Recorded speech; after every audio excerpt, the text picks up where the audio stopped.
सर्व बंधू आणि भगिनी, आज 14 एप्रिल भारतातच नव्हे तर संपूर्ण जगामध्ये मोठ्या उत्साहात साजरा केला जात आहे. आपल्याला माहीत आहे की 14 एप्रिल डॉक्टर बाबासाहेब आंबेडकर यांचा जन्मदिवस म्हणजे जयंती मोठ्या उत्साहात साजरी केली जाते.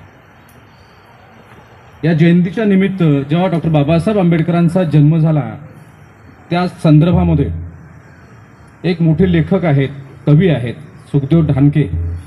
ते म्हणतात की डॉक्टर बाबासाहेब आंबेडकरांचा जेव्हा जन्म झाला त्यांनी कल्पना केलेली आहे, म्हणजे हे सर्वात महत्त्वाचं आपण समजून घेणं गरजेचं आहे. जेव्हा डॉक्टर बाबासाहेब आंबेडकरांचा जन्म झाला तेव्हा गयेचा जो बोधिवृक्ष आहे तोही मोठ्या आनंदाने हसू लागला आणि त्या त्रिवेणी नदीलाही एक झडाळी आलेली अशी दिसून आली.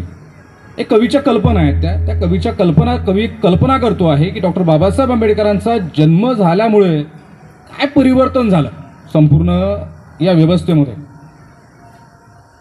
आणि तो बोधिवृक्ष काय विचार करत असेल किंवा ते त्रिवेणी नदीचं जे पाणी आहे काय विचार करत असेल, या अनुषंगाने त्यांनी ती मांडलेली ती भूमिका होती. या माध्यमातून आपल्याला माहिती आहे की डॉक्टर बाबासाहेब आंबेडकर यांचे जे विचार आहेत किंवा त्यांचं जे अस्तित्व आहे आपण खूपच या भारतातील लोकांनी खूपच सीमित करून टाकलेलं.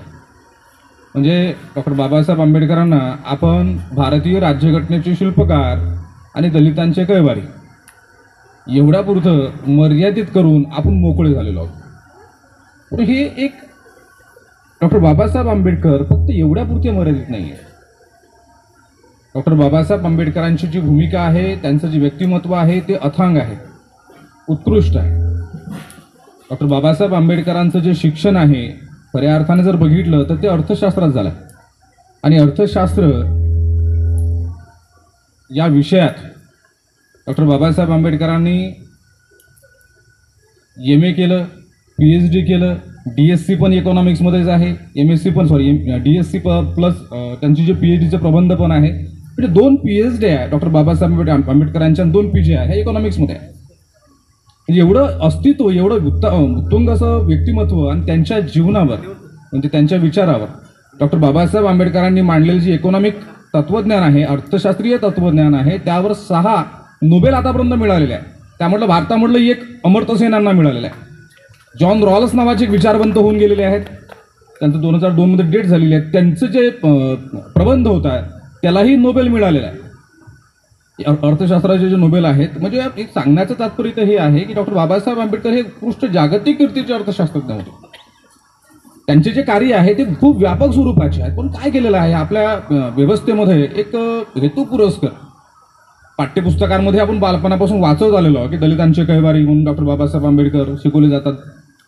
भारतीय राज्यघटनेचे शिल्पकार तर ते आपल्याला माहित आहे की मोठमोठ्या बॅनरवरही ते आज झळकतं. निश्चितपणे ते भारतीय राज्यघटनेचे शिल्पकार होते, पण त्याहीपेक्षा ते खूप मोठे होते हे समजून घेणं गरजेचं आहे. हे फक्त त्यांचं एक 2 ते 3 वर्षामधलं कार्य आहे.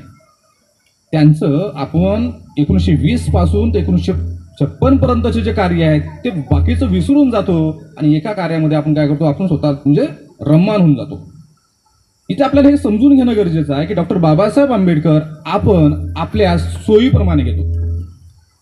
सोयीप्रमाणे म्हणजेच काय, डॉक्टर बाबासाहेब आंबेडकरांनी ज्या पद्धतीने प्रबोधन केलं, ज्या पद्धतीने या देशाला घडवलं, त्यांनी जे विचार सांगितले ते विचार फक्त आपण भारतीय राज्यघटनेचे शिल्पकार सांगितलंच तुम्हाला त्या पद्धतीने. दुसरं एक महत्त्वाचं की आरक्षण आम्हाला दिलेलं आहे. डॉक्टर बाबासाहेब आंबेडकर म्हणजे आमच्यासाठी खूप महान आहे.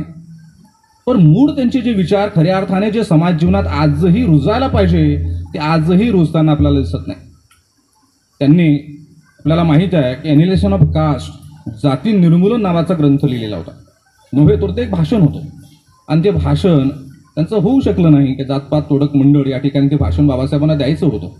ते भाषण झालं नाही आणि त्यानंतर डॉक्टर बाबासाहेब आंबेडकरांनी तो ग्रंथ रूपामध्ये त्यांनी प्रकाशित केला. काय असेल त्या जाती निर्मूलन या पुस्तकामध्ये हे आपल्याला समजून घेणं गरजेचं आहे. आणि हे जे विचार आहेत डॉक्टर बाबासाहेब आंबेडकरांचे जाती निर्मूलनाच्या संदर्भामध्ये अजूनपर्यंत त्याचा प्रचार मोठ्या प्रमाणात आमच्यापर्यंत किंवा समाजापर्यंत तो झालेला नाही. आम्ही पुस्तकामध्ये असतो, आम्ही वाचन करतो म्हणून आम्हाला ते माहिती आहे. एकाला माहीत असून चालणार नाही, दोघांना माहीत असून ते विचार चालणार नाही. तर हे विचार लाखो लोकांपर्यंत, करोडो लोकांपर्यंत हे विचार जाणं गरजेचं आहे. जाती निर्मूलनाच्या संदर्भात जर विचार केला तर डॉक्टर बाबासाहेब आंबेडकर जाती निर्मूलन करण्यासाठी 2 महत्त्वाचे मार्ग सांगतात. एक म्हणजे या देशातील जे धर्मग्रंथ आहेत त्या धर्मग्रंथांना जाळून टाकलं पाहिजे. कारण हे धर्मग्रंथच मुळात काय आहेत, विषमता प्रस्थापित करणारे हे धर्मग्रंथ आहेत. धर्मग्रंथ म्हणजे कोणते? पुराणे, स्मृती, रामायण, महाभारत हे जे ग्रंथ आहे या ग्रंथामध्ये सगळीकडे काय दिलं, इव्हन मनुस्मृती पण, मनुस्मृती बाबासाहेबांनी त्याची जाडली असते, सहस्त्रबुद्ध्यांच्या असते. तर ही जाडली पाहिजे, कारण खऱ्या अर्थाने तिथूनच तुम्हाला विषमता प्रस्थापित होते. तिथूनच जातीची जी बंदिस्तता आहे, जाती जे बंदिस्त करण्यात आलं तुम्हाला, तिथून त्याची निर्मिती आहे. आणि आपण पाहतो की ते त्याच्यामुळं या देशाचा विकास होत नाही. आणि जात म्हणतात ना, जात ही जात नाही अशा पद्धतीची ती भूमिका आहे. आणि दुसरी एक डेफिनेशन आहे, जात म्हणजे काय, तर आपल्या नातेवाईकांचा समूह म्हणजे जात. आपले जे नातेवाईक असतात त्याचा जो समूह असतो तो एक जात असते एक प्रकारचे, आणि त्याच्यात आपलं अस्तित्व काय करतो, आपण गुरफटत राहतो. आणि त्यामुळे डॉक्टर बाबासाहेब आंबेडकरांनी सांगितलेले आपले जे विचार आहेत ते विचार आपल्याला ते पटत नाही. कारण की बाबासाहेब आपण काय करतो सांगितलं, तुम्हाला सोयीच आपण बाबासाहेब घेतो आणि त्यांनी जे सांगितलेले व्यापक विचार आहेत ते आपण सोडून देतो. बाबासाहेब पुढे सांगतात जाती निर्मूलनासाठी की पोट जातीचं निर्मूलन झालं पाहिजे. सहभोजन या ठिकाणी सगळ्यांनी केलं पाहिजे. म्हणजे ते गावखेड्यांमध्ये तुम्हाला माहित असेल, आपल्या शहरात तर सहभोजन खूप होतात, पण गावखेड्यामध्ये मोठमोठे सप्ताह बसायचे. त्या सप्ताहामध्ये अस्पृश्यांना जेवायला परवानगी नव्हती. आमच्या अस्पृश्य महिला अंधार वाडगं माहीत असेल तुम्हाला, तुमच्या खेड्यामध्ये असेल की नाही, पण माझ्या गावामध्ये होतं हे पद्धत की गावातली जी महिला असायची, विशेषतः मातंग समाजाच्या ज्या महिला असायच्या, त्या अमावस्याच्या रात्रीचे सण असायचे त्याच्या दुसऱ्या दिवशी, म्हणजे विशेषतः पोळा असेल, दिवाळी असेल, त्याच्या दुसऱ्या दिवशी काय करायचं, तुमच्या घरी त्या मागायला यायच्या. पुरणपोळी वगैरे राहिलं तर रात्रीचं ते म्हणायचे अंधार वाडगं आहे. म्हणजे ही व्यवस्था होती. आणि ही व्यवस्था या देशामध्ये प्रस्थापित केली होती. त्या लोकांना म्हणजे अस्पृश्यांना सांगण्यात आलं होतं की तुमचं हेच कार्य आहे. म्हणजे जातीमध्ये बंदिस्त केलेला समाज हा विषमतेमध्ये गुरफटलेला समाज होता. या समाजाला जर जागृत करायचा, कारण काय या देशाला सर्वात महत्वाचा या समाजामध्ये बुद्धिवाद निर्माण करायचा. म्हणजे हजारो वर्षाच्या प्रक्रियेमध्ये हा जो मेंदू आहे, मानवी मेंदू, हा मानवी मेंदू गुलाम केलेला होता. नव्हे तो आज 2024 मध्ये आहे, हे लक्षात घ्या. म्हणजे तो परिपूर्ण स्वतंत्र झाला असं नाही. मी तर ठामपणे सांगतो की बुद्धिस्ट लोकांशिवाय या देशामध्ये कॉग्नेटिव्ह नावाचा माइंड असतो. सायकोलॉजीमध्ये कन्सेप्ट आहे कॉग्नेटिव्ह माइंड, तो आपल्या उजव्या साईडला असतो. आणि म्हणतात की त्याचा जो विकास आहे तो खऱ्या अर्थाने डॉक्टर बाबासाहेब आंबेडकरांनी केला. आणि बाबासाहेबांनी ते समजलं आणि त्यांनी या देशाला बुद्धिझम दिला. कशासाठी? त्या माइंडचा विकास करायसाठी. त्यांना माहित होतं का, आणि हा माइंड काय करतो नेमका, तर हा माइंड लॉजिक करतो. लॉजिक माहित असेल तुम्हाला, त्याला तर्क म्हणतो आपण मराठीमध्ये. तो हा तर्क करतो. हा काय करतो, लॉजिक म्हणजेच काय, तर तार्किक विचार करतो. हे असं का बरं आहे? खरंच ब्रह्माच्या मुखातून मानवाचा जन्म झाला असेल का, किंवा ब्राह्मणाचा जन्म झाला असेल का? हा विचार जो आहे, हा विचार फुलांमध्येही आला. हे तर त्याचे तर आपल्याला जनक माहित आहे, सायकोलॉजिस्ट, जगातले पहिले सायकोलॉजी मानसशास्त्रज्ञ म्हणून बुद्ध, त्यांनी हे विचार सगळ्या जगाला सांगितले. त्यानंतर पाहतो आपण त्या फुल्यांनीही सांगितले की कशा पद्धतीने जातीचं निर्मूलन झालं पाहिजे. हा विचार या ठिकाणी आपल्याला माहिती आहे की फुल्यांनीही दिला. आणि डॉक्टर बाबासाहेब आंबेडकरही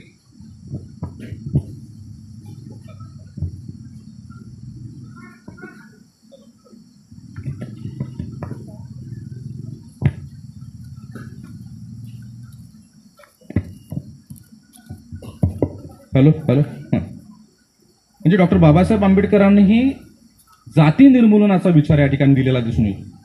परंतु भारतीय समाज व्यवस्थेमध्ये जर बुद्धिस्ट सोडले तर कोणीही जातीवर बोलताना दिसत नाही. बुद्धिस्टांना जात नाही, कारण डॉक्टर बाबासाहेब आंबेडकर 13 ऑक्टोबरलाच म्हणतात मी आता बुद्धिझममध्ये प्रवेश करणार आहे. 14 ऑक्टोबरला जेव्हा धम्म प्रवेश करतात बाबासाहेब, तेव्हा बाबासाहेब म्हणतात की मी आता या विषमतापूर्ण डबक्यातून म्हणजे हिंदू धर्मातून काय करतो आहोत, मी अथांग महासागरामध्ये, समुद्रामध्ये प्रवेश करत आहे. आणि ह्या समुद्रामध्ये आता जात राहिलेली नाही, या समुद्रामध्ये आता पोट जात राहिलेली नाही. हा समुद्र हा अथांग झालेला आहे. आता इथे एक सर्वात महत्वाचा प्रश्न आपल्या डोळ्यासमोर किंवा आपल्या डोक्यामध्ये येतो तो म्हणजे ही जात निर्माण झाली कसे असेल, किंवा आम्ही आज आधुनिक काळामध्ये विचार करतो की हे मराठी आरक्षण मागतायत किंवा बाकीचे आरक्षण मागतात, ही आरक्षणाची गरज या लोकांना का पडली असेल, याच्या मागची कारणमीमांसा होणं गरजेचे आहे. कारण की आपल्याला माहिती आहे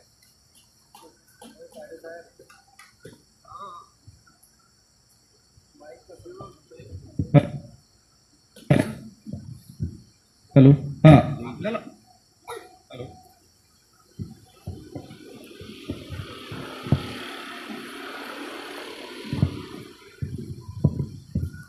हॅलो हॅलो हॅलो आपल्याला माहिती आहे की इथे जात निर्माण कशी झाली, किंवा काहींना माहिती असेल किंवा काहींनी माहीत पण नाही आहे, किंवा आपण आरक्षण जे आपल्याला मिळालं किंवा आरक्षणाची गरज डॉक्टर बाबासाहेब आंबेडकरांना वाटली. कारण खऱ्या अर्थाने डॉक्टर बाबासाहेब आंबेडकरांनी देशामध्ये आरक्षण, संपूर्ण देशामध्ये, शाहू महाराजांनी कोल्हापूर संस्थांमध्ये, सयाजीराव गायकवाडांनी बडोद्यामध्ये आरक्षण दिलं, परंतु संपूर्ण देशामध्ये आरक्षण देण्याची जी किमय आहे ते डॉक्टर बाबासाहेब आंबेडकरांनी केली. आरक्षणाची गरज का पडली असेल आपल्याला? आपल्याला माहिती आहे की या जातीने बंदिस्त केलं होतं. जात ही व्यवसायावर आधारित होती आणि जात म्हटल्यापेक्षा इथे एक वर्ण व्यवस्था होती. ब्राह्मण, क्षत्रिय, वैश्य, शूद्र अशा पद्धतीची एक व्यवस्था होती. आणि या व्यवस्थेमध्ये जर अस्पृश्य जर विचार केला तर अस्पृश्य या वर्ण व्यवस्थेमध्ये नाहीये, आदिवासी या वर्ण व्यवस्थेमध्ये नाहीये. त्याला डॉक्टर बाबासाहेब आंबेडकर ब्रोकरमॅन म्हणतात. ब्रोकरमॅन म्हणजे काय, तर तुटलेले लोक, हे या वर्ण व्यवस्थेमध्ये नाही. म्हणजे तो विराट पुरुष आहे. कोणता? ज्या विराट पुरुषातून ब्रह्मा, क्षत्रिय म्हणजे ब्राह्मण, क्षत्रिय, वैश्य, शूद्र निर्माण झाले, तो विराट पुरुष. त्या विराट पुरुषामध्ये हा अस्पृश्य कुठेच नाही आणि हा आदिवासी पण कुठेच नाही. हे कुठे आहेत? हे गावाच्या कुशीबाहेर आहे. यांना सर्वात महत्वाचं लक्षात घ्या, यांना सामाजिक प्रतिष्ठा नाही, यांना आर्थिक प्रतिष्ठा नाही, यांना शिक्षणाचा अधिकार नाही. म्हणजे इथं तुमच्या लक्षात येत असेल, हा समाज पूर्णतः शोषित होता आणि बाहेर फेकला गेलेला होता. नुसता हाच समाज नाही, तो ज्या वर्णव्यवस्थेमध्ये तळाशी असलेला समाज आहे तो म्हणजे शूद्र समाज, त्याला आपण आज ओबीसी म्हणतो, तो समाज पण विशेषतः त्यातला खालचा वर्ग, ज्याला आपण आज क्रिमिलर किंवा नॉन क्रिमिलर म्हणतो ना, विशेषतः जो नॉन क्रिमिलर आहे तो जो समाज आहे तो समाज याच व्यवस्थेमध्ये होता. कारण तो 18 पगड जातीमध्ये विभाजित होता आणि याला बाहेर काढणं डॉक्टर बाबासाहेब आंबेडकरांना खूप गरजेचं होतं. जोपर्यंत हा संपूर्ण समाज, हा बहुजन समाज प्रगल्भ होणार नाही, त्याचा विकास होणार नाही, त्याशिवाय पर्याय नाही. आणि डॉक्टर बाबासाहेब आंबेडकरांनी ती ओळखलं होतं की हे गुलाम का आहे. कारण की सर्वात महत्वाचा आहे, यांचा जो मेंदू आहे हा मेंदू गुलाम केलेला आहे. आणि या मेंदूचा जर विकास करायचा असेल तर यांना ह्या धर्मग्रंथाच्या कोशातून, त्या पाशातून त्यांना बाहेर काढणं गरजेचं आहे. धर्मग्रंथाच्या कोशामध्ये, पाशामध्ये आपल्याला माहिती आहे की अनेक बंधनं होते. सर्वात महत्वाचं, जे संस्कार करणारी जी स्त्री असते, डॉक्टर बाबासाहेब आंबेडकर सर्वात पहिले तिच्याकडे लक्ष देतात.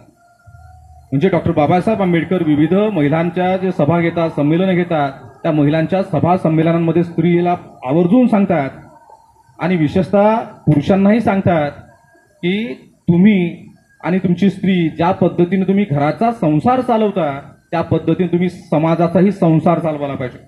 म्हणजे समाजातील समस्या सोडवण्यासाठी तुम्ही सोबतीनं समोर आले पाहिजे. ते होताना आपल्याला दिसत नाही आणि समाजामध्ये, आणि त्या काळात तर होतच नव्हतं. कारण की आपल्याला माहित आहे की आजही होत नाही.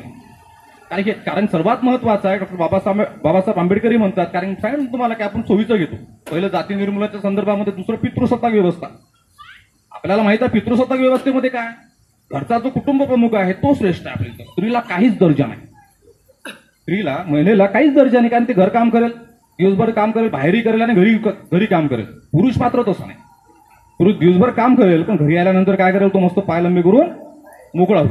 त्यासाठी तुम्हाला उदाहरण सांगतो, एक छोट्या मुली असतात, मैत्रिणी असतात, आणि त्या मैत्रिणी, त्या मुली सोबत शाळेमध्ये शिकतात, शाळेमध्ये वातावरण चांगलं असतं आणि सर्व व्यवस्थित त्यांचं राहत. आणि एक दिवस काय होतं, एक मुलगी तिच्या मैत्रिणीच्या घरी जाते. एका मैत्रिणीच्या घरी जाते आणि मैत्रिणी घरी गेल्यानंतर ती पाहते, तिचं ऑब्झर्वेशन करते आणि ती त्या मैत्रिणीसोबत खेळते, त्या आईसोबत बोलते, त्या मैत्रिणीच्या आईसोबत बोलते वगैरे वगैरे सर्व चालू असते. पण तिला एक गोष्ट थोडीशी वेगळी वाटते त्या घरामध्ये आणि ती सहज विचारते, काकू म्हणते, काका बिमार तर नाही? म्हणते का बरं बेटा? कारण मी जेव्हापासून आली म्हणते तेव्हापासून बघते काका एकाच ठिकाणी बसलेल्या. ते हलत पण नाही, डुलत पण नाही, काहीच नाही, बोलत पण नाही, ते एका ठिकाणी बसलेले आहेत, बिमार तर नाही. ही जी मुलगी आहे ही मुलगी रॅशनल आहे. त्या कुटुंबामध्ये जगती आहे ती मुलगी, ती खूप व्यापक आहे. त्या कुटुंबामध्ये तिचे वडील, तिची आई सोबत काम करतात, सोबत एकमेकांना मदत करतात कुटुंबामध्ये, घरामध्ये.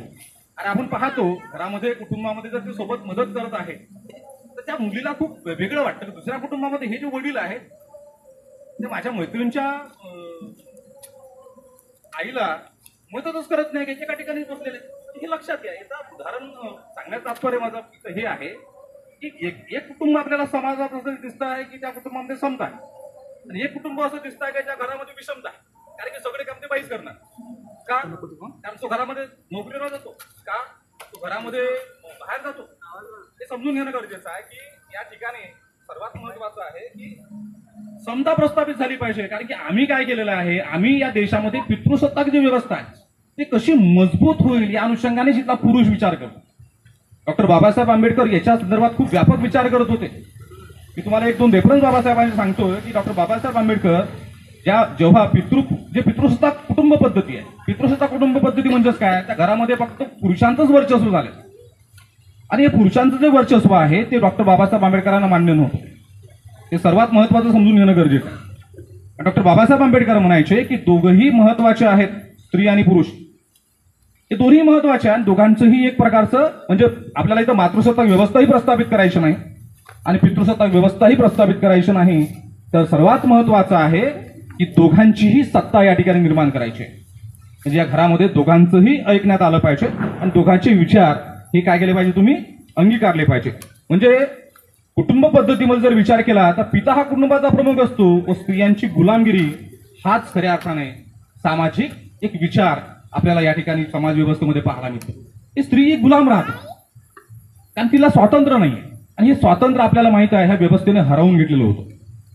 या मनुवादी व्यवस्थेने हे स्वातंत्र्य पूर्णतः या स्त्रीचं हरवून घेतलेलं होतं. तिला अधिकारच नव्हते, म्हणून तिला स्वतंत्र करणं गरजेचं होतं. डॉक्टर बाबासाहेब आंबेडकर जाती निर्मूलनानंतर सर्वात महत्वाचा लढा बाबासाहेबांचा आहे तो म्हणजे स्त्रीमुक्तीचा. कारण स्त्रीला, या महिलेला इथे या देशातून, या देशातल्या सामाजिक व्यवस्थेतून मुक्त करायचं होतं. कारण ते चूल आणि मूलमध्ये बंदिस्त होती, तिला अधिकार नव्हते. आणि आपल्याला हे पण माहिती आहे की जेव्हा बाबासाहेब मजूर मंत्री होते आणि जेव्हा बाबासाहेब ते एका गरोदर महिलेला पाहतात, पुरुषाचं टोपलं जे डोक्यावर असतं आणि ती ते काम करत असते, आणि ते काम करताना डॉक्टर बाबासाहेब आंबेडकर जेव्हा पाहतात आणि तिथल्या मुकादमाला बोलवतात, कार्य म्हणतो त्या महिलेला सुटी का बरं दिली नाही, तो म्हणतो की कायद्यामध्ये तशी तरतूदच नाही आहे. म्हणजे आपण त्याला मॅटर्निटी लिव्ह म्हणतो, ते मॅटर्निटी लिव्हची तरतुदी कायद्यामध्ये नव्हती. हे डॉक्टर बाबासाहेब आंबेडकरांनी केली. महिलांच्या संदर्भामध्ये हे डॉक्टर बाबासाहेब आंबेडकरांचं खूप मोठं कार्य आपल्याला या ठिकाणी दिसून येतं. पण ह्या गोष्टी ज्या आहेत ह्या आपण समजून घेतल्या पाहिजे. रिझर्वेशनच्या संदर्भामध्ये तुम्हाला तो सांगायचा मुद्दा राहिला. रिझर्वेशन म्हणजे आरक्षण आपण ज्याला म्हणतो, या आरक्षणाची गरज का होती लक्षात घ्या. हा जो समाज आहे ज्याला आपण बहुजन समाज म्हणतो, याच्याकडे उत्पादनाची साधनं नव्हती, आणि ज्या समाजाकडे उत्पादनाची साधनं नाही तो समाज प्रगती करू शकत नाही. लक्षात, उत्पादनाचं साधनं म्हणजे काय, तुमच्याकडे एक सर्वात महत्वाचं शेती नव्हती आणि दुसरं महत्वाचं नोकरी नव्हती. उत्पादनाचे साधनं दोन महत्वाचे राहतात, चल आणि अचल. जनावरही साधनच असतात उत्पादनाचे, आणि दुसरं महत्वाचं असते शेती. आता तुमच्याकडे शेती पण नाही आणि जनावरं पण नाही, म्हणजे संपत्ती धारण करण्याचा अधिकारच नाही ना या समाजाला. आणि या समाजाला जर अधिकार नसेल, या समाजाला अधिकार मिळाला पाहिजे यासाठी बाबासाहेब प्रयत्न करतात. म्हणजे या समाजाला उत्पादनाचे साधन प्राप्त करता आले पाहिजेत. आजही आम्ही त्यासाठी संघर्ष करतो. आम्ही जो नोकरदार वर्ग आहोत, का नोकरीवर लागलो हे सर्वात महत्वाचं समजून घेतलं पाहिजे. कारण आमच्याकडे उत्पादनाचे साधनं नव्हती, म्हणून आम्ही उत्पादनाचे साधनं शोधली. ती कशाच्या माध्यमातून, डॉक्टर बाबासाहेब आंबेडकरांनी ते निर्माण केले म्हणून. तर बाबासाहेबांना माहित होतं या देशामध्ये लोकांकडे उत्पादनाचे साधनं नाही. हा समाज गावखेड्यांमध्ये राहतो, महारकी करतो. हा समाज जनावरांचे मांस कापतो, चांगलं काढतो. हा समाज 18 गट जातीमध्ये विभाजित झालेला आहे. हा कोणी भंगी आहे, आपले परंपरागत कामं करतो आहे. याला गावाच्या बाहेर काढणं गरजेचं आहे, आणि गावाच्या बाहेर काढण्याचा एकच पर्याय आहे की त्याला रिझर्वेशन दिलं पाहिजे. रिझर्वेशन मीन्स त्याला डॉक्टर बाबासाहेब आंबेडकर रिप्रेझेंटेशन म्हणतात. कारण याला रिप्रेझेंटेशन मिळणं गरजेचं आहे. या समाजाला उत्पादनाचे साधनं नव्हती, तो अधिकारहीन होता. अधिकारच नाही त्याला, त्याला अधिकार मिळवून देण्याचं काम डॉक्टर बाबासाहेब आंबेडकर करतात. आणि ते काम कशा पद्धतीने करतात तर त्यासाठी एक संघर्ष उभा करतात. सर्वात महत्वाचा त्यांचा जो संघर्ष आहे, त्यांचा जो लढा आहे, त्याला जगामध्ये तोड नाही. लक्षात घ्या, आज संपूर्ण जगामध्ये जे डॉक्टर बाबासाहेब आंबेडकरांचं नाव घेतलं जातं, आज 156 देशांमध्ये डॉक्टर बाबासाहेब आंबेडकरांची जयंती साजरी करतायत. अधिकृतरित्या ही सरकारने मान्यता दिली त्या देशांमध्ये की सरकार काय करायला पाहिजे, डॉक्टर बाबासाहेब आंबेडकरांची जयंती साजरी करायला पाहिजे. जे बाकीचे देश आहेत त्या देशांमध्ये अप्रत्यक्ष, काही काही ठिकाणी अप्रत्यक्ष, युगांडा देशामध्ये अप्रत्यक्ष जयंती साजरी होताना दिसते. एक मोठा विचारवंत आहे, पॉलिटिकल सायंटिस्ट आहे, क्रिस्तोफ जेफोर्लेट. बऱ्याच विद्वानांनी कोविडमध्ये त्याचं नाव ऐकलं असेल. कोविडमध्येच आपल्या सगळ्यांना माहीत झाले ते, कारण कोविडमध्ये बरेच त्यांचे ऑनलाईन लेक्चर्स वगैरे झाले तेव्हा माहीत झालं. क्रिस्तोफ जेफोर्लेट नावाचे एक मोठे विचारवंत आहे, फ्रान्सचा विचारवंत आहे. हा आपल्याला माहित आहे फ्रान्स देश किती दूर आहे इथून, पण तो डॉक्टर बाबासाहेब आंबेडकरांशी काही बोलतच नाही. डॉक्टर बाबासाहेब आंबेडकरांचे विचार एवढ्या ताकदीनं मांडतो. त्याने एक चरित्र लिहिलं बाबासाहेबांचं, 2 खंडामध्ये, म्हणजे 2 भागामध्ये चरित्र लिहिलेलं आहे. एका भागामध्ये डॉक्टर बाबासाहेब आंबेडकरांचं संपूर्ण चरित्र आहे आणि दुसऱ्या भागामध्ये बुद्धांचा धम्म नावाचा ग्रंथ आहे. हा जो ग्रंथ आहे, हे पुस्तक आहे, ते पुस्तक फ्रान्सच्या एका लायब्ररीमध्ये, म्हणजे त्या एका लायब्ररीमध्ये होतं आणि त्या लायब्ररीमध्ये युगांडाचे 2 युवक फेलोशिप करण्यासाठी किंवा शिकण्यासाठी तिथं आलेले होते आणि त्या युवकांनी ते पुस्तक वाचलं आणि ते युवक एवढे प्रभावित झाले. ते युवक नंतर त्या युगांडा नावाच्या देशामध्ये जेव्हा परत गेले, त्यांचा समाज त्याच पद्धतीनं डाऊन टोडन समाज आहे, ख्रिश्चॅनिटी आहे, अंधकार आहे संपूर्णपणे. धर्म हा अंधकार आहे. लक्षात घ्या, धर्म हा अंधकार आहे. कारण की धर्मामध्ये तुम्हाला माहिती आहे की काय आहे, कर्तव्य आहे. धर्मामध्ये कर्तव्य दिलेले आहे आणि डॉक्टर बाबासाहेब आंबेडकर धर्म नाकारतात. इव्हन धर्मामधले कर्मकांड नाकारतात, इव्हन धर्मामधले देव नाकारतात. डॉक्टर बाबासाहेब आंबेडकर यांच्या ठिकाणी देवाला काहीच महत्व नाही, धर्मग्रंथांनाही काहीच महत्व नाही, त्या पितृसत्ता व्यवस्थेला काहीच महत्व नाही. ही जी व्यवस्था आहे, संपूर्ण व्यवस्था जी परंपरागत व्यवस्था होती, ह्या संपूर्ण परंपरागत व्यवस्थेला डॉक्टर बाबासाहेब आंबेडकर विरोध करतात. आणि ही जी विरोधाची लाट आहे ती युगांडा नावाच्या देशामध्ये जाते आणि तिथले 2 युवक त्यांच्या समाजामध्ये प्रबोधन करतात. त्यांच्या समाजामध्ये एक प्रबोधनाची लाट येते आणि तिथले जे युवक आहेत, तिथले जे युवती आहेत, तिथले जे लोक आहेत, ख्रिश्चॅनिटीला सोडून बुद्धिझमचा मार्ग स्वीकारतात. आणि तो मार्ग म्हणजेच काय, तर तिथे एक बुद्धाची, डॉक्टर बाबासाहेब आंबेडकरांची प्रतिमा लावतात आणि म्हणतात आता आमचे उद्धारकर्ते हेच आहे, आमचे उद्धारकर्ते येशू ख्राइस्ट नाही. या देशामध्ये, जगामध्ये कोणीच कोणत्या उद्धारकर्ता नसतो, स्वतःचा उद्धार करताय हे आपणच असतो. आणि हे सांगणं जगाला गरजेचं होतं आणि डॉक्टर बाबासाहेब आंबेडकर हे जगाला सांगतायत. कशाच्या माध्यमातून, तर बुद्धिझमच्या माध्यमातून. म्हणजे या देशामध्ये एक पितृसत्ताक व्यवस्था उद्ध्वस्त करण्याचा प्रयत्न बाबासाहेब करतात. या देशामध्ये विषमतापूर्ण व्यवस्था उद्ध्वस्त करण्याचा प्रयत्न बाबासाहेब करतात. या देशामध्ये जाती निर्मूलन करण्याचा प्रयत्न डॉक्टर बाबासाहेब करतायत. या देशामध्ये उत्पादनाची साधनं आमच्या लोकांकडे आली पाहिजेत, कारण या देशामध्ये आमच्याकडे उत्पादनाची साधनच नाही. मग साधनं नाही तर काय केलं पाहिजे, आम्ही नोकऱ्या मिळवल्या पाहिजेत. बाबासाहेब म्हणतात की मोक्याच्या जागा तुम्ही प्राप्त केल्या पाहिजेत. डॉक्टर बाबासाहेब आंबेडकर त्यांच्या सभेमध्ये सांगतात की जा तुमच्या घराच्या 4 दिवारीवर लिहा की मला सत्ताधारी जमात व्हायचं आहे. पण आम्ही ह्या ज्या गोष्टी आहेत ना, ह्या गोष्टी सर्वथा विसरलो किंवा तुमच्यापर्यंत त्या पोहोचल्या नसतील. त्या पोहोचल्या असतील तर आपण काय केलं, त्या हेतू पुरस्कार टाळल्या. कशाला, कारण की त्यांना आपला बीपी वाढतो ना. जाती निर्मूलनाचं बोललो तर बीपी वाढतो, अधिकार सोडायचं बोललं, पितृसत्ताक व्यवस्थेमध्ये पुरुषाला अधिकार सोडायचे असतात, स्त्रीला अधिकार देणं म्हणजे काय, तर बीपी वाढतो. रिझर्वेशनच्या संदर्भात उत्पादनाचे साधनं निर्माण करतो म्हटलं, उत्पादनाच्या साधनांमध्ये जर वाटा द्यायचा असेल स्त्रीला तर मग थोडंसं बीपी वाढतो. हे जे गोष्टी आहेत ना, ह्या गोष्टी काय केलेल्या त्या समाजाने थोडं आपण विसरलेलो. पण ह्या आवर्जून आपण सोयीचे बाबासाहेब सर्वच घेतात. सोयीचे जे बाबासाहेब आहेत ना, हे सर्वच घेतात. प्रवाहाच्या विरुद्ध धावणारे बाबासाहेब आपल्याला स्वीकारायचे आणि हे आज स्वीकारणं आजची गरज आहे. या 70 वर्षात ते आपण स्वीकारले नाहीत. आपण बाबासाहेबांचं देवीकरण केलेलं आहे. काल परवा मला माझ्या मित्रांनी बऱ्याच ठिकाणी पाठवलेलं आहे. बाबासाहेबही आता झुल्यामध्ये झुल्याला लागलेले आहेत, कारण आता झुलले बाबासाहेब झुल्यामध्ये. ज्या पद्धतीनं कृष्ण झुलतो त्यांच्या गोकुलाष्टमीला, त्या पद्धतीने बाबासाहेबही झुललेले आहेत. झुललेले म्हणजे झुळा. हे देवीकरण सुरू झालेलं आहे. बाबासाहेबांनी देव नाकारलेले आहेत, हे लक्षात घ्या. बाबासाहेबांनी धर्म नाकारलेला आहे. देवाच्या संदर्भात एक महत्वाची गोष्ट सांगणं गरजेचं आहे तुम्हाला. एक निस्से नावाचा विचारवंत आहे, खूप मोठा विचारवंत, मानसशास्त्रज्ञ, सायकोलॉजिस्ट आहे. तो प्राध्यापक होता फ्रान्समध्ये आणि तो शिकवतो विद्यार्थ्यांना. शिकवता विद्यार्थ्यांना म्हणतो की तुमचा भाग्यविधाता कोण होणार आहे. तो विद्यार्थ्यांना म्हणतो की तुम्ही, या जर्मनी नावाचा देश आहे, जर्मनीमध्ये प्राध्यापक राहतो, तर तो म्हणतो की बाबा तुमचा या देशाचा भाग्यविधाता कोण होईल, कोण होणार आहे तुमच्यामधून. तर मुलं सर्व शांत राहतात, मुलं काहीच बोलत नाही. मग एक मुलगा उभा राहतो, ते सर्व मुलांचीच मनातली भावना असते. तो मुलगा म्हणतो, सर आमच्या देशाला येशू ख्राइस्ट वाचवेल. कोण वाचवेल, तर देवच वाचू शकतो, कारण की आता काहीच खरं नाही जर्मनीचं. त्याला थोडासा संताप येतो. तो आता विद्यार्थ्यांसमोर तर काही म्हणणार नाही.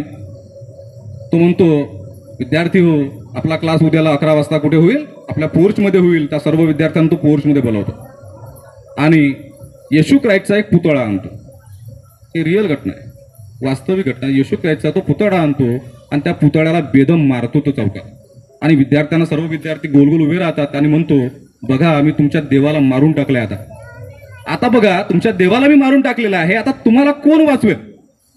आता तर तुमचा देव येऊ शकणार नाही तुम्हाला वाचवायला, कारण की तुमच्या देवाला मी तुमच्या समोर मारलेला आहे. मला तो स्वतःला वाचवायला आला नाही ना, तुम्हाला वाचवायला येईल का.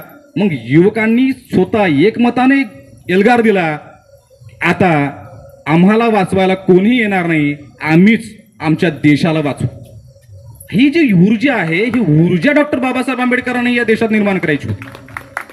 कारण की आम्हाला माहिती आहे, आम्ही जेव्हा कायद्याचा अभ्यास करतो तेव्हा आम्हाला एक गोष्ट वारंवार शिकवली जाते. ज्युरिस्प्रुडन्स नावाचा सब्जेक्ट आहे आणि डॉक्टर बाबासाहेब आंबेडकरांचाही सब्जेक्ट खूप आवडीचा सब्जेक्ट होता, न्यायशास्त्र. न्यायशास्त्रामध्ये एक विचारवंत आहे, तो विचारवंत म्हणतो की जोपर्यंत देवाचं अस्तित्व आहे, बरं का, जोपर्यंत देवाचं अस्तित्व आहे तोपर्यंत कायद्याचं महत्व या देशाला निर्माणच होऊ शकणार नाही. तुम्ही कायद्याची अपेक्षाच करू शकता. देवाचं अस्तित्व, कारण देवाचे स्वतंत्र कायदे आहेत आणि ते कायदे तोडून सर्वसामान्य जनता तुमचे कायदे स्वीकारणार नाही. म्हणून बाबासाहेब पहिलं काम करतात, त्या धर्मग्रंथ आणि देवालाच लाथ मारतात आणि उद्ध्वस्त करण्याचा प्रयत्न करतात. आम्ही काय करतो आहोत, आम्ही बाबासाहेबांचंच दैवीकरण करतो आहोत. आणि दुसरं महत्वाचं, बाबासाहेबांनी सांगितलं आपल्याला खेड्यांकडे चला, शहरांकडे चला. आपण शब्दप्रामाण्यवादी झालो, आपण शहरांकडे आलो. काही माझे मित्रही म्हणतात बाबासाहेबांनी सांगितलंच नाही, म्हणते शहरांकडे चला सांगितलं. पण मी त्यांना जेव्हा म्हणतो की तुम्ही खेड्यांकडे आता चलायला पाहिजे, कारण की खेड्यांमध्ये ज्या पद्धतीने कर्मकांड सुरू आहेत ते कर्मकांड, कारण बाबासाहेब अंधश्रद्धा निर्मूलनावर खूप जोर देत होते, लक्षात घ्या. आपण ही विसरतो. नाही, बाबासाहेबांनी काय अंधश्रद्धेवर काम केलं, बाबासाहेब काय अंधश्रद्धा निर्मूलन, आम्हाला तो फक्त दाभोळकर दिसतो मेलेला आणि तो आताचा शांबानो दिसतो. त्याच्या आधी बाबासाहेबांनी याच्यावर काम केलेलं आहे, वैज्ञानिक दृष्टिकोन दिलेला आहे. आणि वैज्ञानिक दृष्टिकोनाच्या माध्यमात एक उदाहरण आहे. एका ठिकाणी काय होतं, म्हणजे बाबासाहेब एका पत्रक, म्हणजे बहिष्कृत भारतामध्ये स्वतः बाबासाहेब लिहितात, एक अस्पृश्य एक व्यक्ती असतो आणि त्या व्यक्तीला साप चावतो आणि साप चावल्यानंतर गावात एक असतो मांत्रिक, आपल्याला माहिती आहे, बऱ्याच खेड्यामध्ये मांत्रिक असतात आणि ते मांत्रिकला बोलवतात आणि मांत्रिकला बोलवल्यानंतर काय करतो, तो त्याचा साप उतरवण्याचा प्रयत्न करतो, पण साप उतरत नाही. साप चावल्यानंतर त्याचं विष पूर्ण शरीरात जातं आणि तो बळबळायला लागतो. आणि बळबळायला लागल्यानंतर लगेच तो काय करतो, स्वतःची जात सांगतो.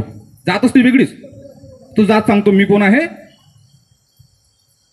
तो सांगतो मी कोण आहे, तर तो मडक्या घडवणारा असतो ना, कुंभार आहे, सॉरी मडके कुंभार म्हणतोय मी. तो म्हणतो की मी कोण आहे, तर सांबार आहे. तो कोण सांगतो, तो बळबळतो स्वतःच. ही रिअल घटना आहे. बहिष्कृत भारतमध्ये बाबासाहेब स्वतः लिहितात, एका पत्रकमध्ये छापून येते आणि ते बाबासाहेब लिहितात, ते तो स्वतः बळबळ करतो की मी कोण आहे, तर मी सांबार आहे. मग साप अंगात आला त्याच्या, आणि साप अंगात आल्यानंतर मी कोण आहे, तर सांबार आहे. डॉक्टर बाबासाहेब आंबेडकर अद्भुत समाचार घेतात की यांच्या सांभारांच्या अंगात साप येते, पण त्यांना एवढं समजत नाही की सांबार जी चपला शिवतो आहे हे शिवता की सापाला पायच नसतात. म्हणजे या पद्धतीने बाबासाहेब काय करतात, उपरोधात्मक एक प्रकारची टीकाही त्या ठिकाणी करतात. अंधश्रद्धा निर्मूलन करण्याचा प्रयत्न, या समाजाला मार्गदर्शन करण्याचा प्रयत्न करतात. खेड्यामध्ये आपल्याला माहित नसेल, आपण शहरामध्ये राहतो, शहरामध्ये हे आपल्याला दिसत नाही.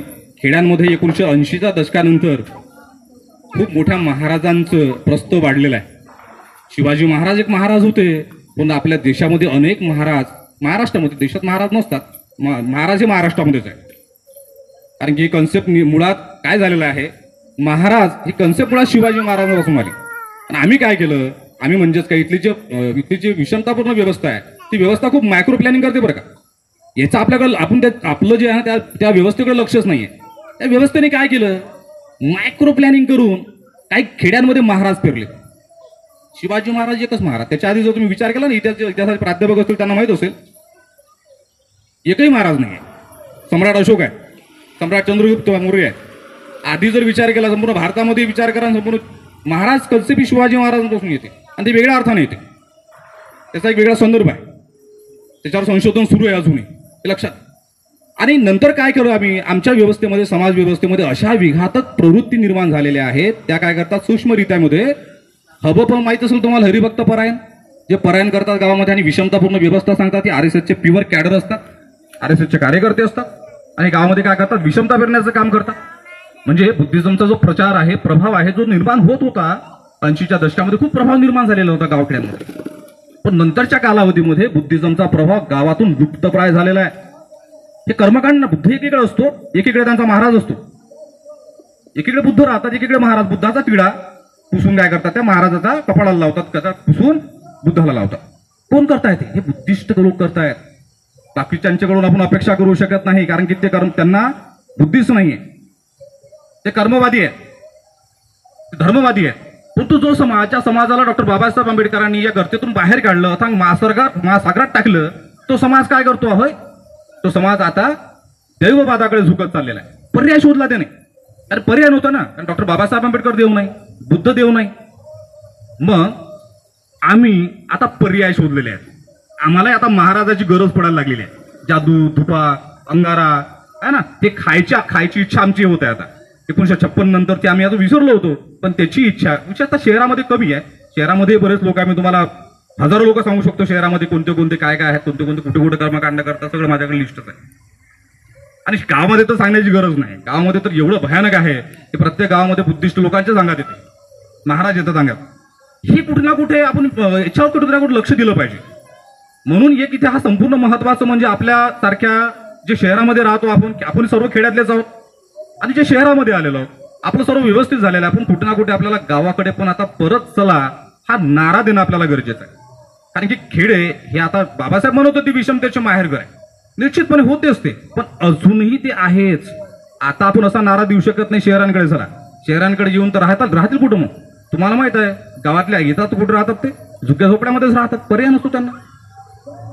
आता पर्याय नाही आहे, कारण शहरामध्ये आता तुडुंब शहरं पण भरलेली आहे. पण तो आता जर आपल्याला आपण गावामध्ये जाऊन त्यांचा विकास करणं गरजेचं आहे, त्यांच्यामध्ये प्रबोधन करणं गरजेचं आहे. आणि हेच खऱ्या अर्थाने डॉक्टर बाबासाहेब आंबेडकरांना अभिप्रेत आहे.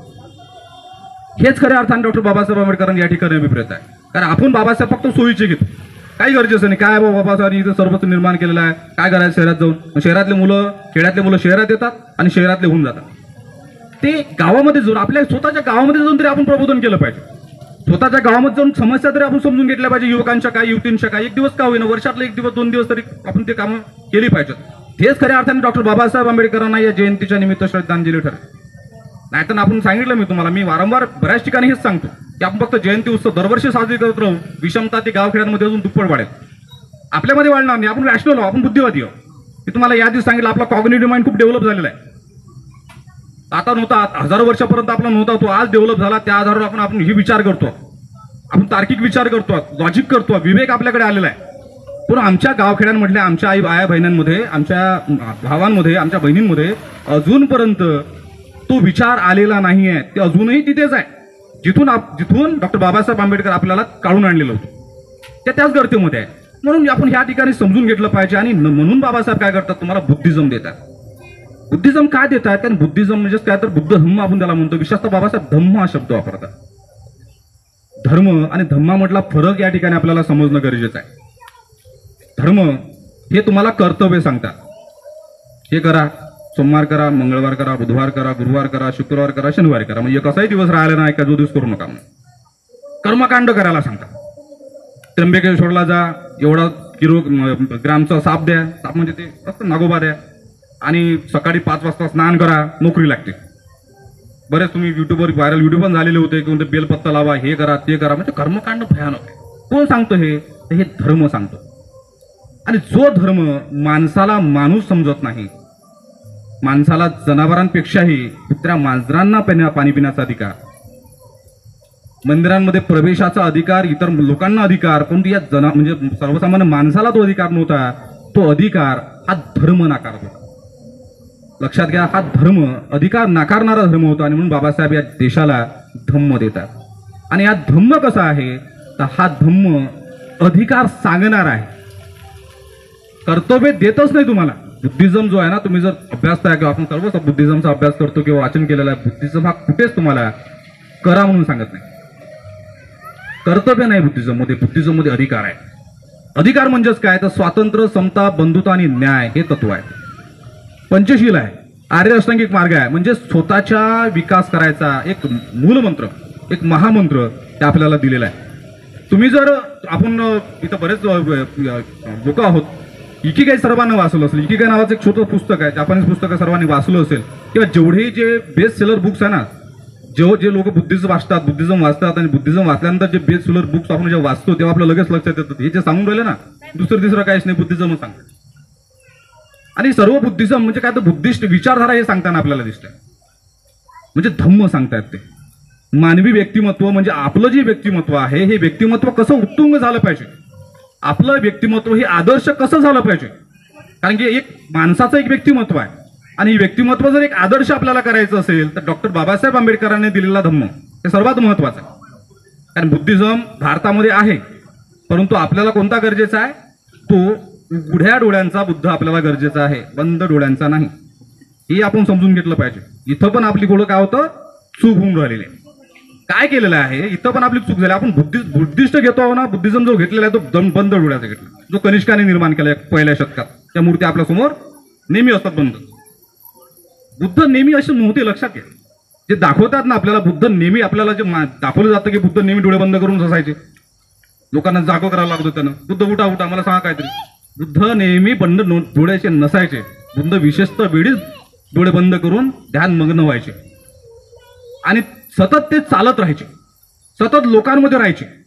80 वर्षापर्यंत त्यांचं आयुष्य सतत लोकांपर्यंत ते पोहोचलेले आहेत.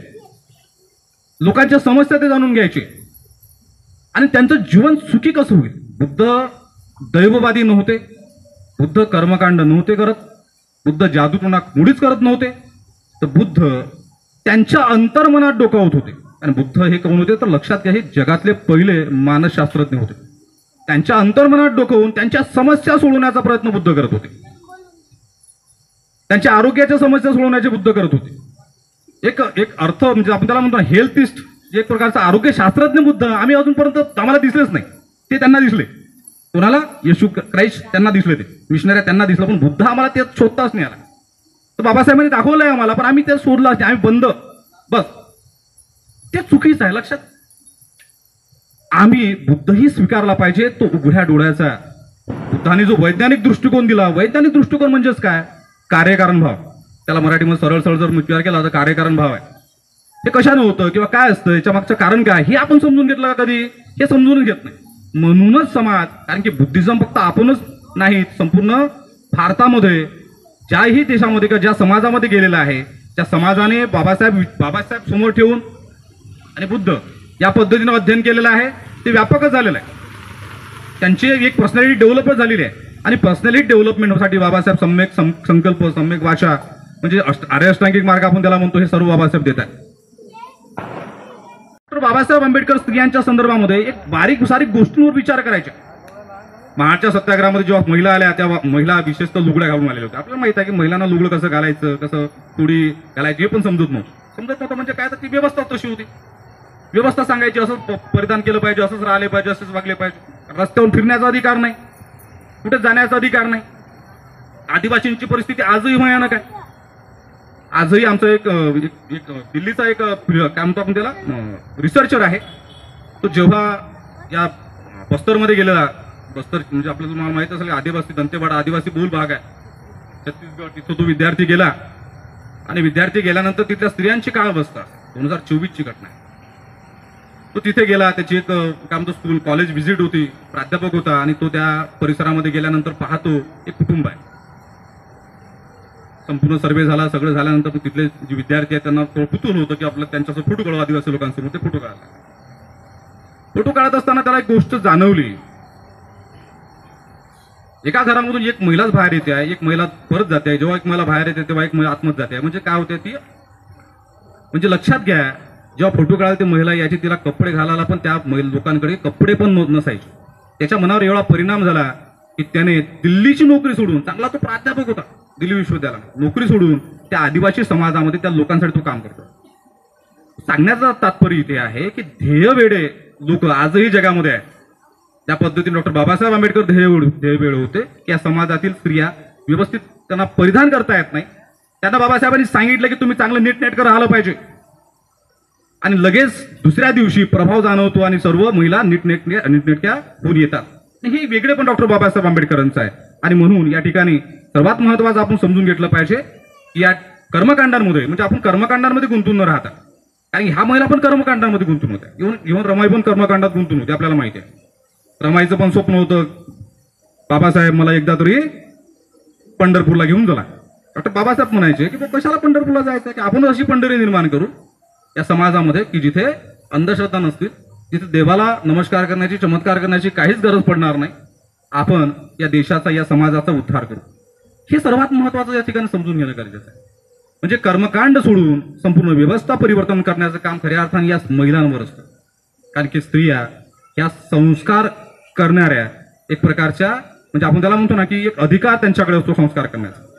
कारण सर्वात महत्वाचं लहान मुलांवर संस्कार कोण करतात तर ह्या स्त्रियाच करतात, महिलाच करतात. आणि यांनाच गुलाम केलं. आणि बऱ्याच महिला अशाही दिसतात की बुद्धालाही म्हणजे मुलांना म्हणतात की देवासमोर टेकवायला लावतात की देव आहे. आणि मी तुम्हाला आवर्जून सांगतो की देव नावाची कन्सेप्ट माझ्या मनामध्ये घुसलेली आहे आणि तुमच्या मनामध्ये घुसलेली असते. बालपणी सर्वांच्याच मनामध्ये देव नावाची कन्सेप्ट घुसवलेली आहे. आणि एक सबकॉन्शियस माइंड असतो आपल्यामध्ये. आणि हा सबकॉन्शियस माइंड काय करतो, खूप जोरात काम करतो बरं का. तो काय करतो, तो अंदर घुसलेला असतो. तो देव नावाची कन्सेप्ट जर तुमच्या अंतर्मनात असेल का नाही तर तुम्ही ती प्रतिमा तयार करण्यासाठी प्रयत्न करता, शोधता तुम्ही देव माणसामध्ये. म्हणून आम्ही मग लोकांना श्रद्धेय अशी शब्द लावतो, म्हणजे श्रद्धा आमची त्या ठिकाणी अर्पण करतो. बाबासाहेब अर्जुन सांगायचे पुस्तक वाचा, पुस्तक वाचलं तर तुमचं मस्तक सुधारतं आणि तुम्ही कोणापुढेही नतमस्तक होत नाही. पण बाबासाहेब खूप विचार करायचे आणि माणसं म्हणायचे की या देशातील जनतेने विचार केला पाहिजे, वाचन केलं पाहिजे, पुस्तकं वाचली पाहिजेत आणि विशेषतः महिलांनीही पुस्तकं वाचली पाहिजेत. त्यांनीही चूल आणि मूल यामध्ये बंदिस्त न राहता स्वतःचा विचार तिचा असला पाहिजे. म्हणून बाबासाहेब म्हणायचे की म्हणजे विशेषतः बाबासाहेब एका भाषण प्राध्यापकांनाही म्हणतात की जर तुम्ही प्राध्यापक असाल तर तुमच्या ज्या महिला घरी काम करतात तर तिच्याकडे जबाबदारी सोपवून दिली पाहिजे आणि तुम्ही अध्ययन अध्यापन आणि संशोधन या कामात स्वतःला झोकून दिलं पाहिजे. हे होताना दिसत नाही समाज व्यवस्थेने. जर ती पण प्राध्यापक असेल तर तिनेही स्वतःला काय केलं पाहिजे, अध्ययन अध्यापन आणि संशोधनामध्ये झोकून दिलं पाहिजे आणि घरचं काम एखादी मेट ठेवून किंवा बाई ठेवून ती काम तिच्याकडे जबाबदारी किंवा आपले जे कुटुंबीय असतात त्यांच्याकडे जबाबदारी सोपवली पाहिजे. म्हणजे स्त्रीने कामामध्ये वेळ गुंतवू नये. कारण की तुम्हाला माहित असेल की एक स्त्री सर्वे झालेला आहे, एक स्त्री आपलं अर्ध आयुष्य आता कमी झालं असेल, किती कमी झालं या संशोधनाचा विषय, अर्ध आयुष्य ही सरपण आणि इंधन आणि पाणी याच्यामध्ये आयुष्य गमावते. महाराष्ट्रातल्या कमी असतील पण छत्तीसगड उत्तर प्रदेश मधल्या बऱ्याच स्त्रिया, मध्य प्रदेश मधल्या बऱ्याच स्त्रिया अर्ध आयुष्य 60 वर्षाचं आयुष्य गृहीत धरा स्त्रीचं, 30 वर्ष हे फक्त पाणी आणि इंधन येरझाऱ्या मारू परेशान होऊन जाते. घरी आल्यानंतर 8 तास तिला ते काम करावे लागतं. कारण की जर 6 सदस्यांचं कुटुंब असेल तर संपूर्ण कामं तिलाच करावी लागतात. म्हणजे ती पूर्णतः तिचं अस्तित्व ते स्वतः गमावून बसते. आणि ही अस्तित्व गमावून बसण्याची कल्पना ही खऱ्या अर्थाने धर्मग्रंथात लिहून ठेवलेली आहे. हे धर्मग्रंथात लिहिलेलं आहे. म्हणून बाबासाहेब या ठिकाणी धर्मग्रंथांची होळी करून या स्त्रीला स्वातंत्र्य कसं मिळेल या अनुषंगाने प्रयत्न करतात आणि तिला एक स्वावलंबी जीवन जगता यावं, ती एक आत्मनिर्भर झाली पाहिजे, तिच्यामध्ये एक ऊर्जा आली पाहिजे या अनुषंगाने प्रयत्न करतात. हे आपण या ठिकाणी समजून घेणं गरजेचं. आणि डॉक्टर बाबासाहेब आंबेडकर सर्वात महत्वाचं माणसांनाही संदेश देतात आणि स्त्रियांनाही संदेश देतात. माणसांनी आपलं स्वातंत्र्य कोणाच्याही चरणी अर्पण करू नये आणि स्त्रियांनीही आपलं शील हे खूप जपलं पाहिजे. ते खूप गरजेचं आहे. डॉक्टर बाबासाहेब आंबेडकर एकदा मुंबईला सभा असते आणि त्या मुंबईच्या सभेमध्ये डॉक्टर बाबा धर्मांतराची घोषणा करतात आणि सभेमध्ये जातात. सभेमध्ये ते 18 पकड जाते असतात ना, पोतराज, नंतर ते बरेच ते मंडळी असतात, ते मंडळी बसलेले असतात. बरेच त्यामध्ये वेश्या करणाऱ्या महिला पण असतात आणि त्या ठिकाणी बाबासाहेब भाषण करतात.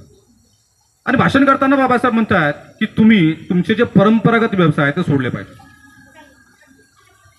जे ट्रॅडिशनल व्यवसाय म्हणजे पोतराज असेल किंवा मुरळ्या असतील, मुरळी प्रथा होती आपली, तर मुरळ्या होत्या, देवदासी प्रथा होत्या, यांच्या सभेला बाबासाहेब जेव्हा प्रबोधन करतात तेव्हा बाबासाहेब म्हणतात की तुम्ही तुमचा परंपरागत व्यवसाय सोडला पाहिजे, तेव्हाच तुम्ही बुद्धिझम मध्ये प्रवेश करा, अन्यथा तुम्ही बुद्धिझम मध्ये प्रवेश करू नका. कारण तुम्ही सर्वात महत्वाचं तुम्ही काहीतरी वेगळा व्यवसाय केला पाहिजे. तुम्ही तुमच्या येणाऱ्या पिढींना काय संदेश द्याल? तुमच्या येणाऱ्या पिढींना तुम्ही तुमच्या पिढींमध्ये स्वाभिमान निर्माण केला पाहिजे, आत्मविश्वास निर्माण केला पाहिजे. कारण ही जी पिढी आहे, ही जी महिला मंडळी असतात, हेच खऱ्या अर्थाने या देशातील जे युवक आहे, युवतींना घडवणारं एक संस्कारक्षम असं एक प्रकारचं व्यक्तिमत्व असतं. आणि हे व्यक्तिमत्व घडवणं खऱ्या अर्थाने हे महिलेच्या हातात असतं. ती जर मुलाला देवबादाकडे झुकवत असेल, सबकॉन्शियस माइंडमध्येच एकदा घुसला देव, तर मी तुम्हाला सांगितलेलं आहे, आम्ही बाबासाहेबांनाही देव बनवून टाकू, कारण की आमच्या डोक्यामध्ये तो बसलेला आहे आत्महत्या. आणि जर बुद्धिझम चांगल्या पद्धतीने आम्ही वाचला तर आम्ही कोणालाच कितीही मोठा आला तर आम्ही त्याला देव बनवणार नाही. त्यांचे फक्त विचार आम्ही कुठे घेऊ? डोक्यात घेऊ, डोक्यावर घेणार नाही, हे लक्षात घ्या. आणि आम्हाला डोक्यात घेण्याची गरज आहे. आम्हाला डॉक्टर बाबासाहेब आंबेडकर हे डोक्यात घेण्याची गरज आहे. आपला डॉक्टर बाबासाहेब आंबेडकर बुद्ध हे आम्हाला समजून घेण्याची गरज आहे. आम्हाला एक आदर्श व्यक्तिमत्व उभं करणं गरजेचं आहे की ज्या व्यक्तिमत्वामध्ये देव नाकारणारं व्यक्तिमत्व असेल, जे व्यक्तिमत्व धर्म नाकारत असेल, जे व्यक्तिमत्व धर्मग्रंथ नाकारणारे असतील, फक्त त्या व्यक्तिमत्वामध्ये एकच गोष्ट पुरेपूर भरलेली असेल, ते म्हणजे बुद्धिवाद. बुद्धिवाद त्याला आपण रॅशनॅलिझम म्हणतो, तो रॅशनल असेल, सर्व विचार त्याच्यामध्ये समाविष्ट असतील, म्हणजे तो इतरांनाही त्याच ताकदीनं सांगेल की बुद्ध काय आहे, बाबासाहेब काय आहे. आणि बाबासाहेब आणि बुद्ध हे साधं समीकरण नाही आहे, लक्षात. म्हणून हे लोकांना पचत नाही, कारण की इथे सांगितलं तुम्हाला की एकदमच पचनी पडत नाही बरं का. आणि एक आमचं काय झालं आता, म्हणजे विशेषतः सर्वच समाजाचा, बाकी समाजाचा, पण आमचं एक पाय कुठे, अजूनही आमचा एक पाय हिंदुझम मध्ये आहे, एक पाय बुद्धिझम मध्ये. परिपूर्ण आम्ही आलोच नाही. इकडे जाऊ का इकडे जाऊ, इकडे कर्मकांडही करतो आम्ही, जाती व्यवस्था पाडतो, पितृसत्ताक व्यवस्था पाडतो, म्हणजे आमच्या डीएनए मध्येच घुसलेलं आहे ते विषमता. सौभाग्यवती आधी कुंकू लाव, नाही का नाही? सौभाग्यवती आधी कुंकू लाव, आधी जोडवे घाल, आधी मंगळसूत्र घाल, हे अजूनही आमच्या मानसिकतेमध्ये आहे ना. आपल्यामध्ये नसेल, आपण शिक्षित वर्ग आहोत, पण अजूनही समाजामध्ये ह्या कन्सेप्ट पुरुषांच्या डोक्यामध्ये पुरेपूर भरलेल्या आहे. आपल्या आयांच्या आजीच्या डोक्यामध्ये तो खूपच भरलेला आहे. ह्या कधी जातील बुद्धिझम स्वीकारणार आपण? आणि खऱ्या अर्थाने हे विचार आपल्याला स्वीकारणं गरजेचं आहे. सौभाग्यवतीला आपण ज्या पद्धतीने म्हणतो की असंच कर तसंच कर, या पद्धतीने हे चुकीचं.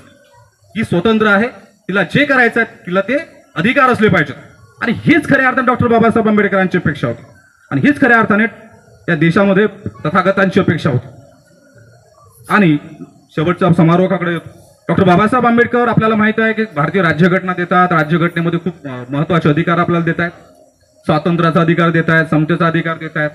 अधिकार का देत आहेत याच्यामागची खूप मोठी पार्श्वभूमी आहे. आणि आम्हाला अधिकार नव्हते, आम्ही विषमतेच्या गर्तेमध्ये पडलेलो होतो. एक प्लेटो नावाचा विचारवंत आहे, आठवला पण तुम्हाला लगेच सांगतो. प्लेटो नावाचा एक विचारवंत आहे, त्याचं एक पुस्तक आहे रिपब्लिक नावाचं. त्या पुस्तकात त्याचा एक सिद्धांत आहे, अर्गरीचा सिद्धांत. सांगण्यात तात्पर्य इथे हे आहे, सांगितलंच पाहिजे निश्चित, पण थोडंसं तो कठीण आहे, परंतु तो सांगणं गरजेचं आहे. एक अंधकार कोठडी असते किंवा गाव असते, अंधकारमय गाव असते, या कोठडी असते एक प्रकारची, काय त्याला गुहा म्हणू आपण. गुहा असते आणि गुहेमध्ये काही लोक एका ठिकाणी बसलेले असतात आणि एक मोठी भिंत असते. आणि काही लोक काय करतात, प्रतीक आणि प्रतिमा दाखवतात समोर, आणि त्यांना ते रिफ्लेक्ट काय होते, तिथे आग सुरू असते त्या गुहेमध्ये, आणि त्या आगीमुळे काय होते, जे प्रतीक दाखवत आहेत ते प्रतीक पुढच्या भिंतीवर उमटतात. आणि लोक काय करतात, ते प्रतीक आणि प्रतिमा पाहून खरं आहे असं लोकांना वाटतं. लक्षात घ्या, काय वाटतं त्यांना, जे दाखवलं जातं आपल्याला ते खरंच आहे. हेच झालेलं आहे समाज व्यवस्थेचं. आपल्या समाज व्यवस्थेमध्ये जे दाखवलं जात आहे ना, तेच खरं वाटायला लागलंय. परंतु हे लक्षात घेतलं पाहिजे, ते खरं नाही, ते खोटं आहे. आणि बाबासाहेब काय करतायत, बाबासाहेब असतील, फुले असतील, ते पाहत आहेत प्रतीक आणि प्रतिमे जे दाखवल्या जातात लोकांना हे खोटे आहेत. असे प्रतीक आणि प्रतिमा निर्माण केल्या पाहिजे ज्या खऱ्या असतील. आणि फुलेही तेच काम करतायत, म्हणून बाबासाहेब ते गुरुवर्य मानतात फुलांना.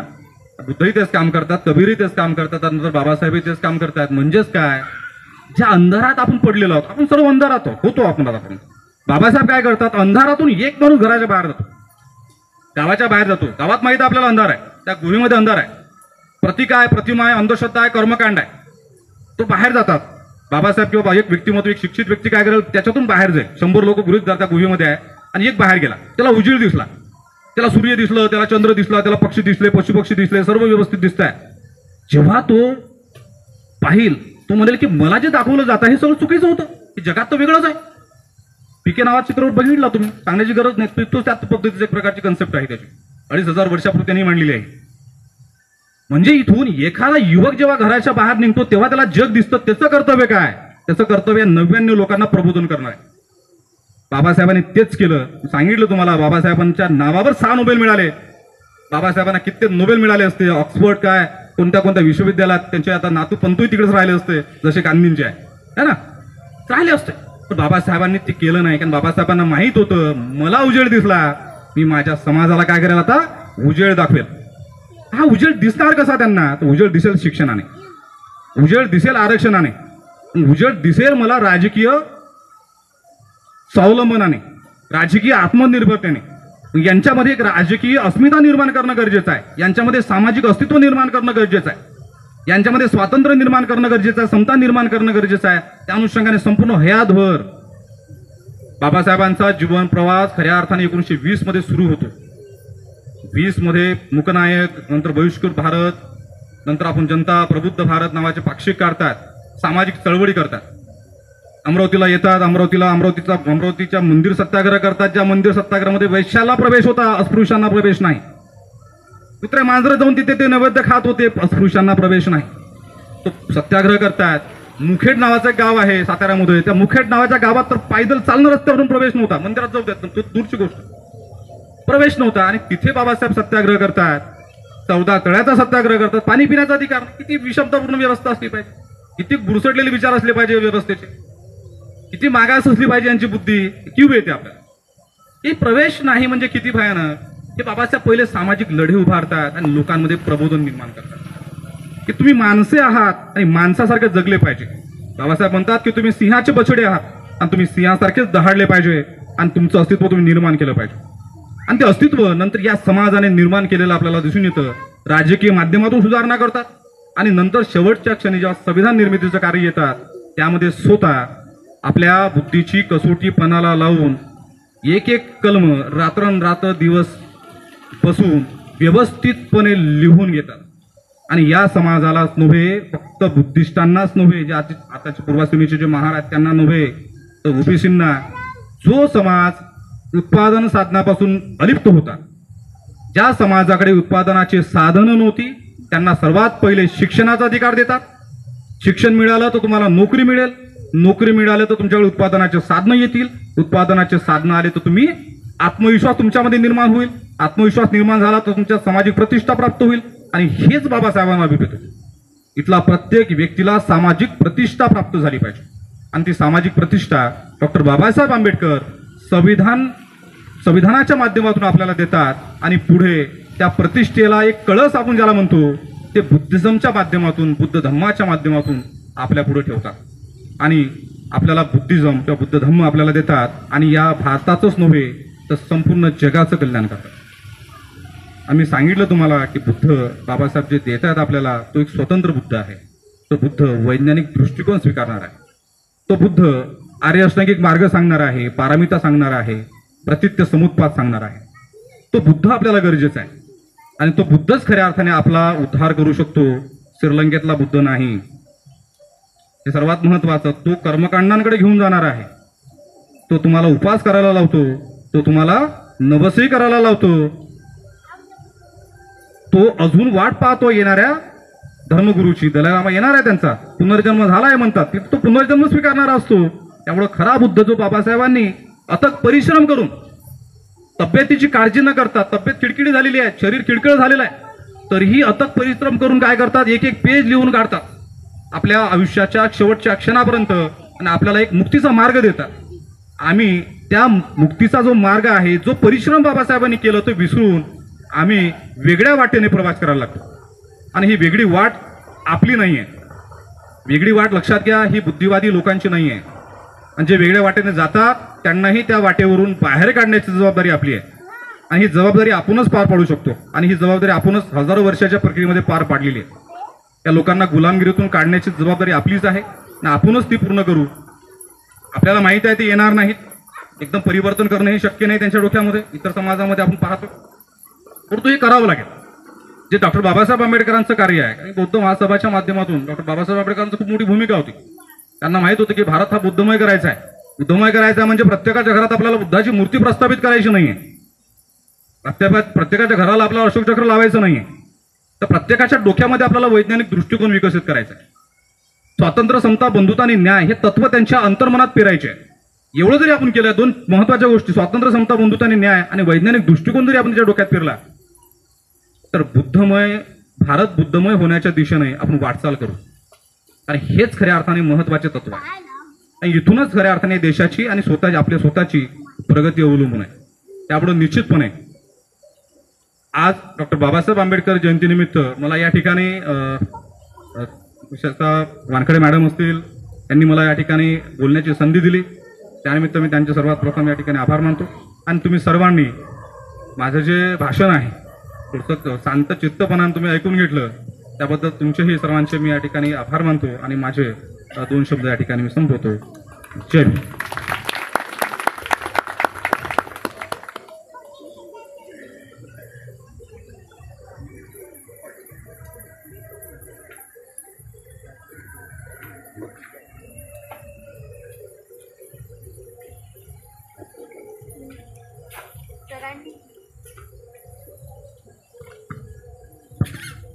सरांनी आपल्याला सांगितले आहे की डॉक्टर बाबासाहेब यांचे हे विचार आहेत हे संपूर्ण जगासाठी आहेत. ते कोणते जाती, धर्म, क्षेत्र यापुरते सीमित नाही आहे. त्याचप्रमाणे त्यांनी सांगितले आहे की माइंड लॉजिकसाठी आपल्याला डॉक्टर आंबेडकरांनी बुद्धिझम हा दिला आहे.